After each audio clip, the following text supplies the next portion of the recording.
I just never thought of doing it myself. It just never occurred to me.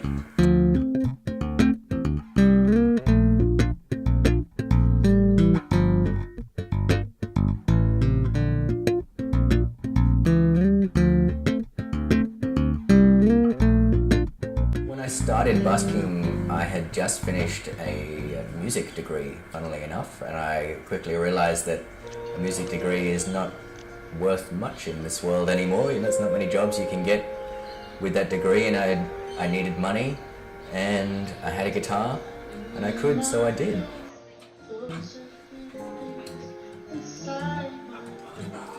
Hi, I'm Mark. I'm a professional. Damn it! I'm a professional musician. I can do this. I can do this. I can do this. I'm the lead singer and guitarist of Courage for Casper, and I play live shows. I just don't feel like I need to be playing on the streets busking. I'll put it to you this way. When I'm on stage singing and playing guitar, I haven't got my eyes closed for. I'm not, like this and just doing my own thing all the time. I'm sitting and I'm singing to people. I'm looking at their faces. It's really awkward for them, but I'm looking at them while they're looking at me, and it's like, it's a connection. And I'll admit, sure, I'll throw the coin when I pass a busker out of respect as a fellow musician, but, he's not looking at you when you throw, he or she, is not looking at you when you give them the money. They're just looking out into space because they accept that they're just sound in the background. I think at least 2 years I was doing it to eat and to pay rent. So I wasn't playing my own songs, I was playing whichever cover songs would make me the most money. So I wasn't necessarily concerned with people listening, more with people giving me money for it. And that's not what appeals to me. I know if I rocked up there, I would be playing originals because I connect with them so well. And that's probably why I still am reluctant of doing it, purely because, I need that crowd, and I need to be performing to people who are going to feel what I'm feeling when I'm playing it, so that we become like, we unite, like Captain Planet. If you're a professional busker, you're there to make money, and as much money as you can in as little time as possible. And the way to do that is through choosing the right song. So I would play probably 2 or 3 songs and make that last for a good half an hour at least. Just play 17 verses and 55 choruses, because it doesn't matter, because people aren't standing to listen to the whole song, they're all walking past, so they don't know that you've been playing that song for half an hour. And if it's a song that makes you more money than another one, then why would you change songs? No, I've had people tell me the advantages of busking, and you can sit there and play the same song over and over and over again and earn quite a bit of money. And it sounds easy when they say it, but I can only imagine myself being bored, absolutely bored, and it's just, again, singing the same song, watching people pass you by, and it's just, it's uninspiring. For me anyway, is a very different thing. Busking is a means to an end. It's just how to survive with the skills you have. If there's no jobs, then I know that wherever I am in the world, I can sit down in a corner somewhere and I can feed myself that night. If I do it all week, I can afford to put a roof over my head too. We're going on the street to play and you're busking, and I feel like, is it just flicking the money because they understand what it is? They think I'm doing it for the money, or for the love of the music, which is the latter. No, when I busk, it's definitely about making money out of it. My passion for music is my own selfish enjoyment. I can have just as much fun playing music sat in my bedroom by myself as I can playing in front of 1,000 people on the street. But busking for me was, anyway, for me it was a way of feeding myself and putting a roof over my head when I couldn't find a job anywhere, but have this backup skill.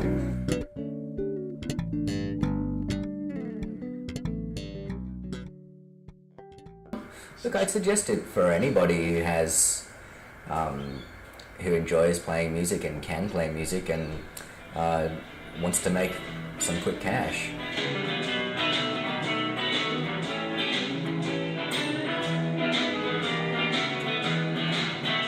Well, that's probably a really good tip for buskers. Actually, don't show people how much money you've got. Never put more than a couple of gold coins and a few silvers in your case, because if you have a big pile of coins there, then people are going to look at you and go, "Well, this guy doesn't need my money. I'll just keep walking." So in between every song, clean out your case and hide all your coins in a little pocket in your guitar case, and that way. And never, people give you notes too. Never put more than a $5 note in your case.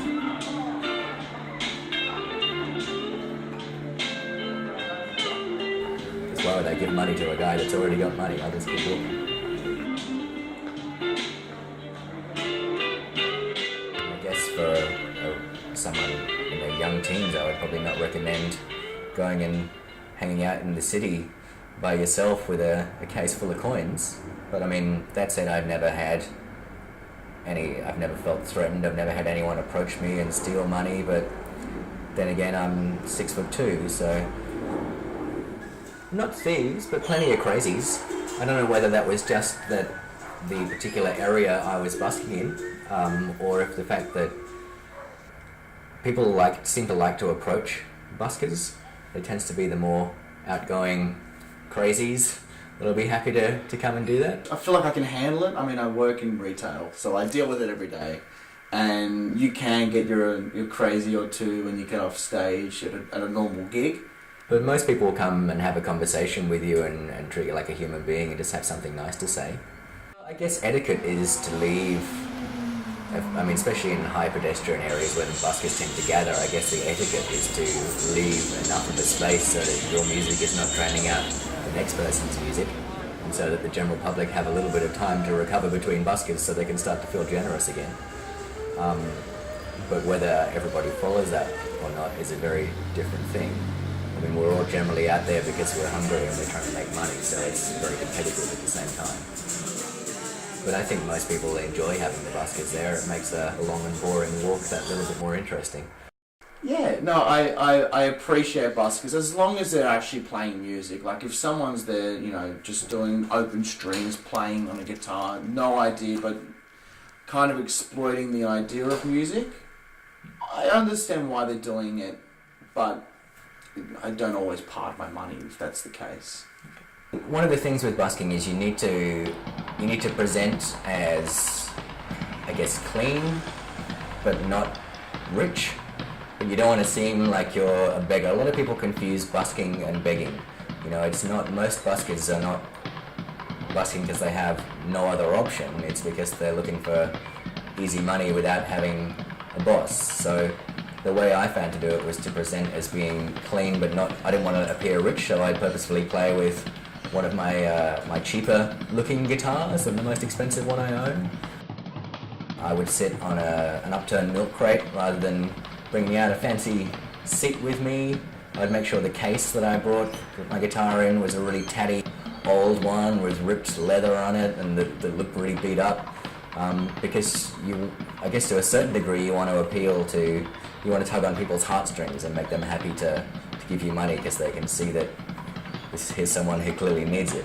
Generally, the public connect to vocals and lyrics more than music.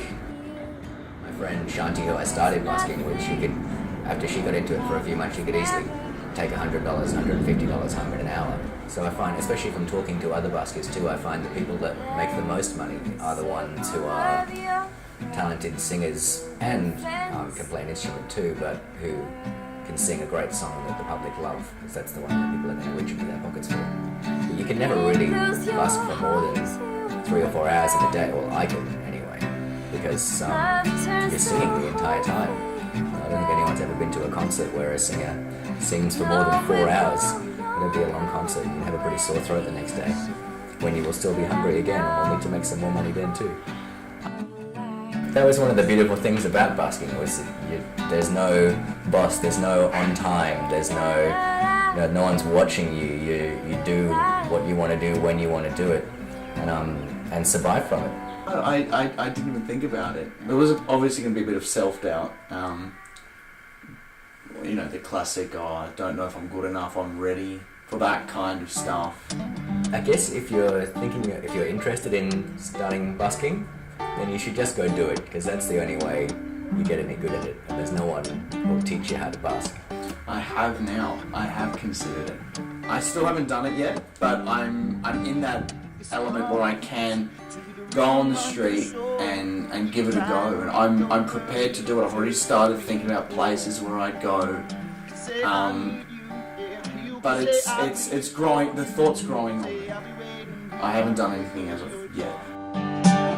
Time throws us down to the ground. Tell me now, tell me now. Tell me when love comes around. I won't stop till we've been found. Tell me now, tell me now. Tell me when love comes around. Yeah. Honestly, there's not a bad day to be had. I think the thing I enjoyed most when I was busking was that I was my own boss, and I could just go out and create my own destiny. You know, I'd play and do what I enjoyed doing and make money doing it, and every day was a good day.